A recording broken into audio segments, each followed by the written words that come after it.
Welcome back to my channel. Today I am baking something so delicious.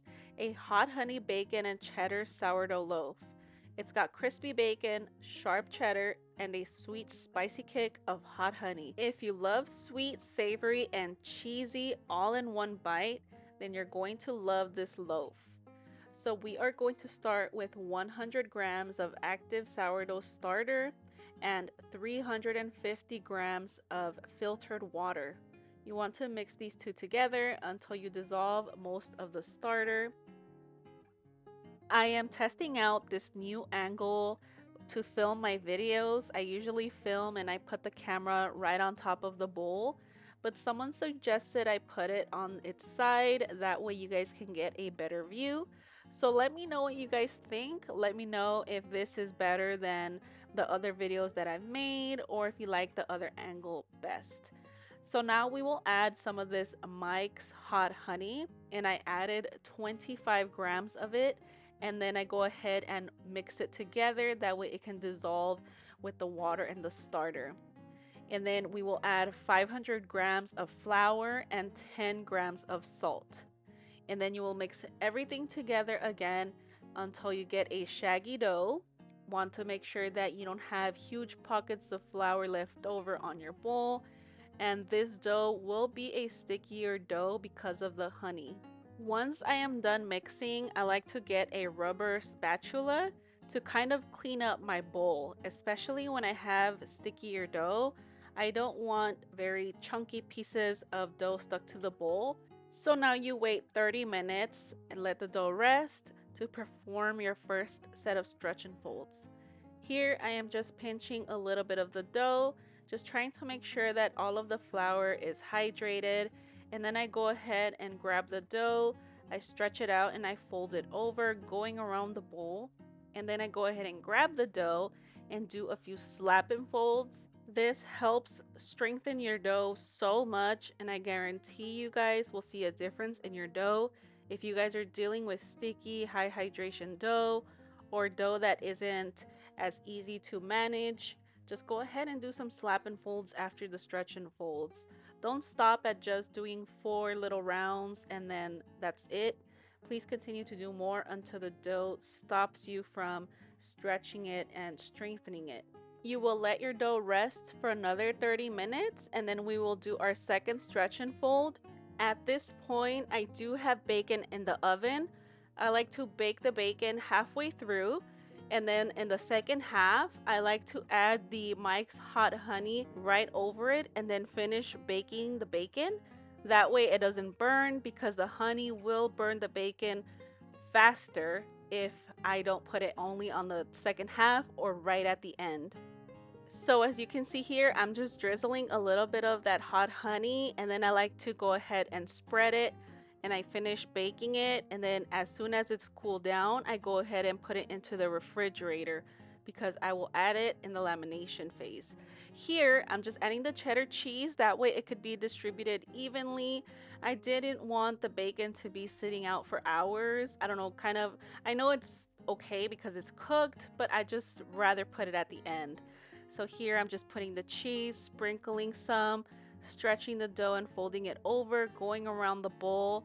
As I mentioned before, this dough is a little bit stickier, but just keep stretching the dough, and by the fourth set, it won't be as sticky.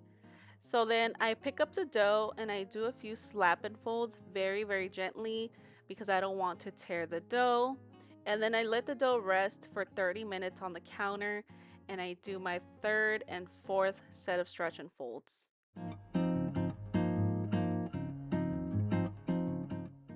This is the third set right here, and I am only going to do coil folds because the dough is starting to rise and I don't want to disrupt the bubbles or any of the progress that it has made. So I just like to stick to coil folds. And here I am just stretching the dough and making sure that it comes off of the bowl.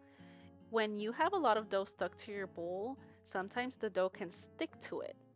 So dough sticks to dough. So if you have a lot of chunky dough on your bowl, sometimes that avoids you or prevents you from getting a clean dough dump. because the dough is just stuck to the other dry dough on the bowl, if that makes sense.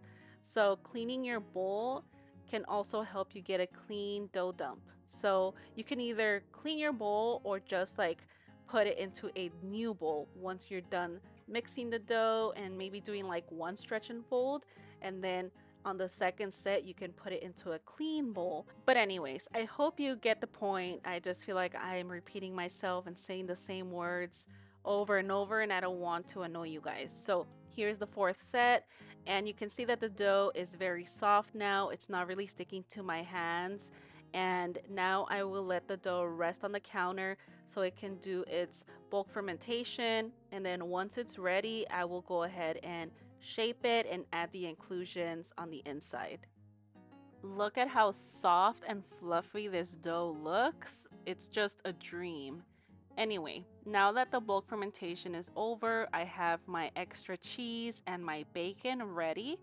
And now I am going to check the dough really quick. It's not too sticky, it feels nice and airy, and it's not sticking to the bowl anymore, and it has bubbles everywhere.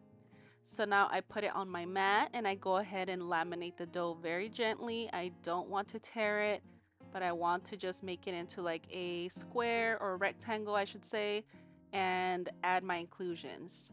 And please don't mind the phone right there. I was trying to record a short at the same time, and it is very hard trying to look at two cameras and trying to get the perfect angle. So here's the rectangle, and I start to add the inclusions. I do like to do a thin layer of cheese because if I add too much, then I will get a separation between the bread as it rises, and then the bread won't stick to itself. It'll just kind of separate a little bit. Like if I get a swirl, it'll just be like holes. I don't know if that makes sense, but I am putting some of that Mike's hot honey on there as well, folding the dough over and adding more of everything. That way it can have a lot of flavor.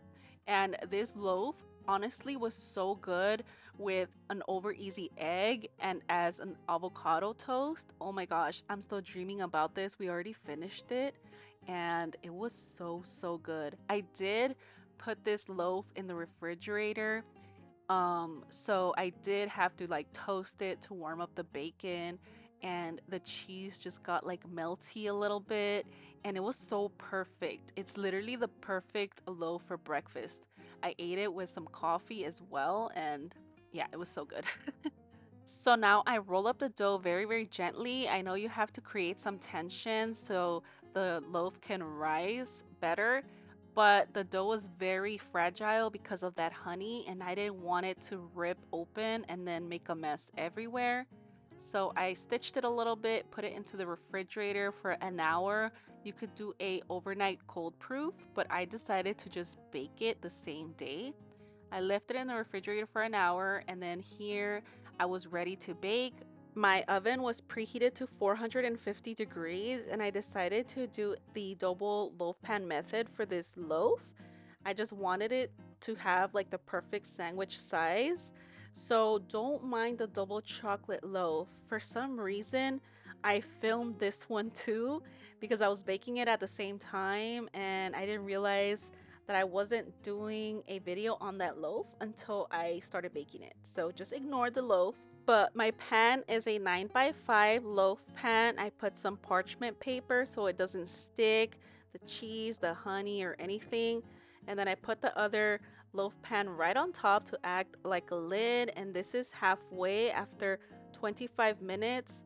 And then I baked it for an additional 15 minutes without the lid. And look at how caramelized and delicious this loaf looks. This is one of the best loaves I've ever tried, to be honest.